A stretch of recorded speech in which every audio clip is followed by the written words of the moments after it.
Mount ரோட்டில் shoot பண்ணிகிட்ருக்கோம்.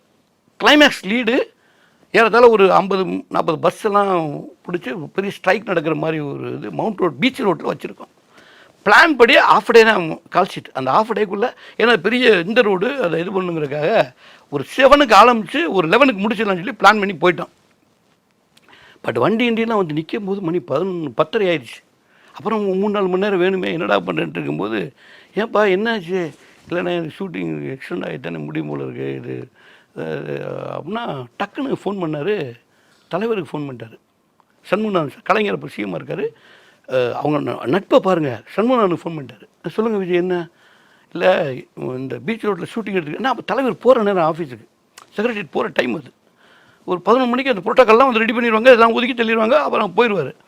இவர் போனவுடனே இந்த மாதிரி ஷூட்டிங் வந்தேன், கொஞ்சம் எக்ஸ்டன் ஆகிக்கிட்டு இருக்கு, தலைவர்கிட்ட பேசணும். சரி அப்படின்னு சொல்லுவாருங்க. அவர் அங்கேருந்து சொல்லு விஜய் அப்படின்ட்டு வந்துட்டார். வந்த உடனே இந்த மாதிரி ஷூட்டிங் வந்தேன், புதுப்பையில் பாருங்கள் புதுப்பையா அப்படிலாம் இருப்பாங்க. அதனால் ஒரு மணி 2 மணி கூட ஆகும் தலைவரை. அதனால் ஒன்றுங்க பரவாயில்ல விஜய், நான் வேறு ரூட்டு மாற்றி போட்டுக்கிறேன். யார் சிஎம்?